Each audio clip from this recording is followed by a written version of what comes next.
Commençons par cette vidéo.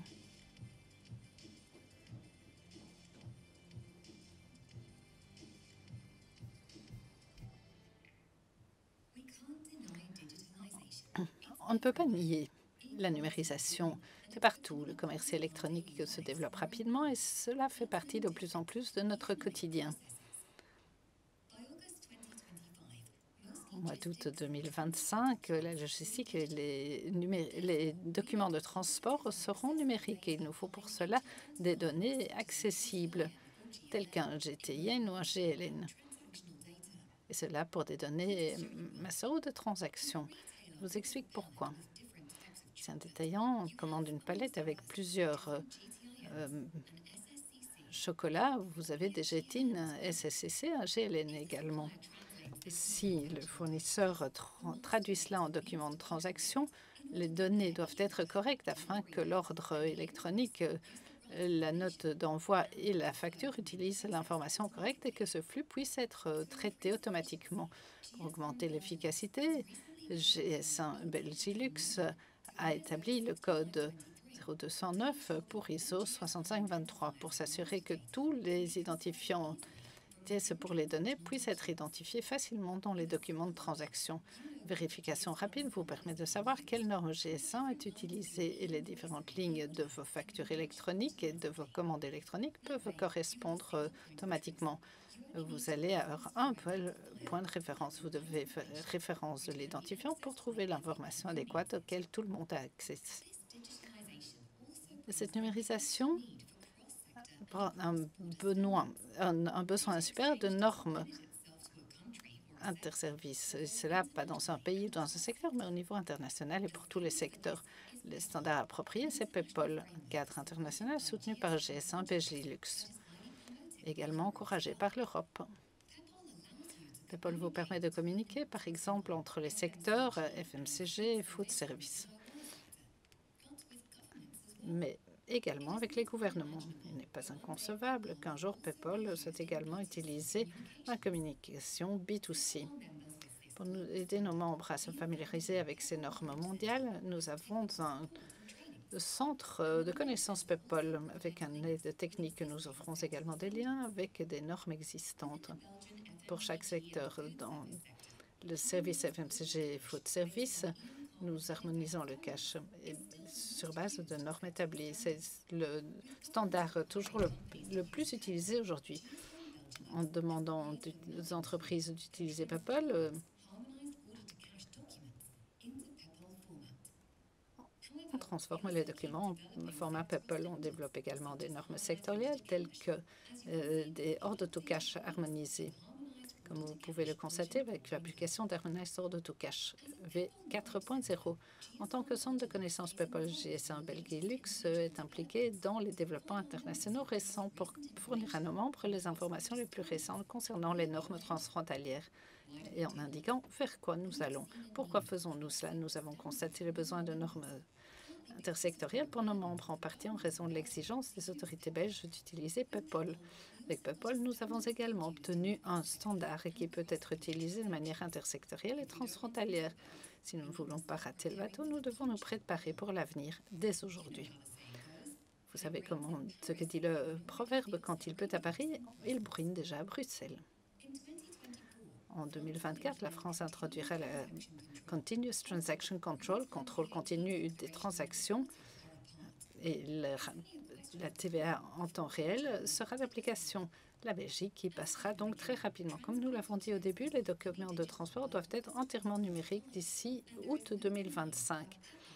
Et il est indéniable que PEPOL jouera un rôle majeur à ce niveau-là. N'oubliez pas que ce sont là quelques choses qui sont à l'ordre du jour politique, mais il y a beaucoup d'autres choses encore à venir pour découvrir tous les développements et les projets futurs des échanges de données transactionnelles. Ne ratez pas notre 5e Innovation Café GS1 le 30 novembre. Y a-t-il encore un avenir pour le DI de l'ancienne école? Nos conférenciers internationaux répondront à cette question pour vous. À tout bientôt. Voilà, beaucoup de choses encore à l'ordre du jour pour l'échange de données transactionnelles. Et puis, Yann, m'a rejoint à nouveau. Ce film est quand même très intéressant. On a une idée de ce que nous réserve l'avenir proche, mais voilà, ce film parlait aussi de PayPal. Quel est l'intérêt de PayPal et quel sera le rôle de PayPal à l'avenir? Écoutez, PayPal est déjà important aujourd'hui pour l'échange de factures qu'en tant qu'institution ou personne vous devez envoyer aux autorités belges. Bon, c'est un autre réseau que ce qu'on utilise dans le DIY. PayPal est une autoroute où on peut envoyer des données sur base d'un guide d'or qui dit qui peut recevoir ce type de facture, etc. Quand on voit l'intention des autorités en Belgique, et c'est déjà le cas en Flandre et à Bruxelles, si vous voulez envoyer une facture, cela ne peut plus se faire que de façon électronique. Bon, tout le monde connaît l'avantage des factures électroniques, c'est plus écologique, c'est plus rapide et ça peut être intégré automatiquement dans la comptabilité. Il y a quelques années, nous avions vu arriver ces choses-là avec notre conseil d'administration. Nous réalisions que nos normes ITY fonctionnaient encore très bien, mais nous constatons que cela s'utilise encore beaucoup dans food service. Chaque camion est une facture électronique, mais nous appelons cela un processus complet de la commande à la livraison, et la facturation, en ce compris. Donc, on veille à ce qu'on reçoive la commande, on veille également à être payé. Tout cela se fait de façon électronique et automatique. Alors, les méthodes anciennes, cela va encore durer pendant un certain temps, mais on sentait bien au niveau du conseil d'administration que nous devions ouvrir nos connaissances à d'autres domaines, parce qu'on constate par exemple que l'Union européenne est en train de proposer une nouvelle législation, d'abord pour les autorités, mais également pour l'échange entre les entreprises et puis le B2C, donc avec les clients particuliers. Les changements vont avoir lieu là aussi et ces changements vont se positionner surtout au niveau du contenu technique de la facture qui est défini au préalable par l'Union européenne et la façon dont cette facture va être échangée.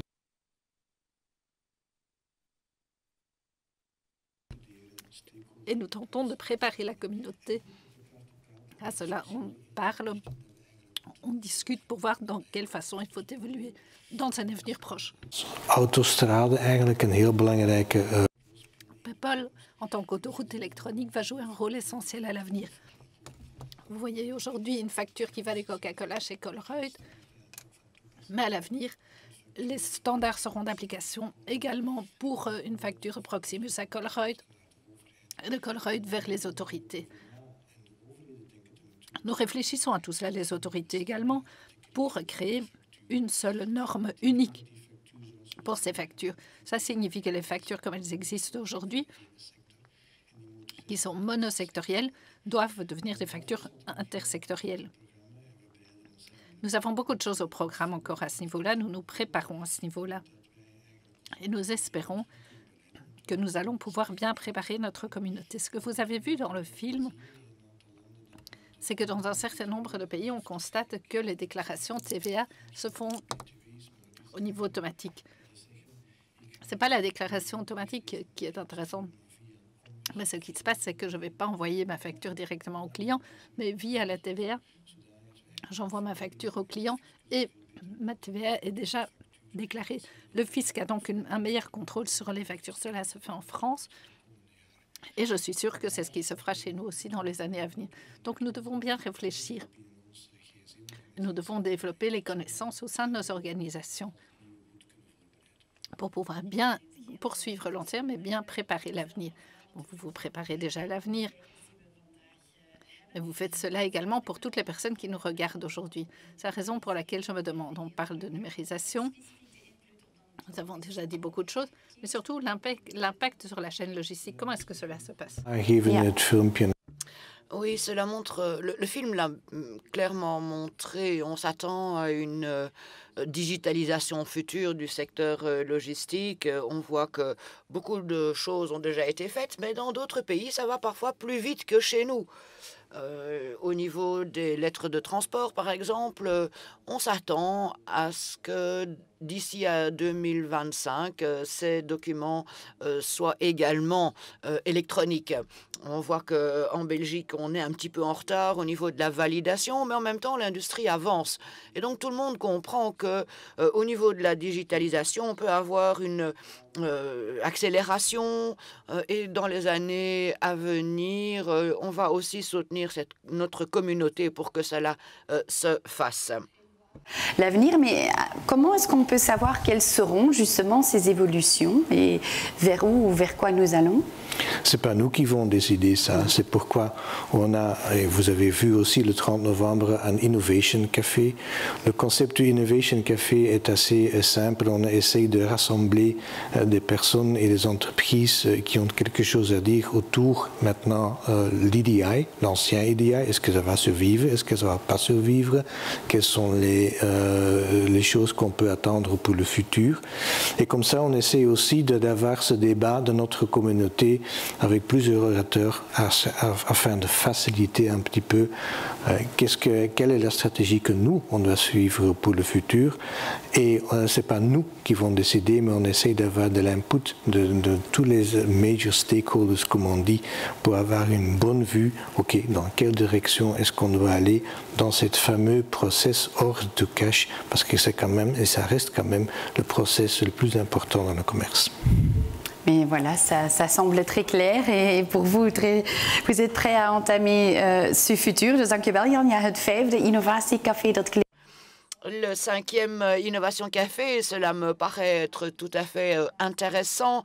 Donc en novembre, on en apprendra davantage à propos de l'avenir de cette EDI. Et si on regarde encore plus loin à l'avenir, on a ce passeport digital produit dont on parlera plus tard, mais on peut déjà lever une partie du voile. J'aimerais parler maintenant avec Francesca Poggiala et François Depré.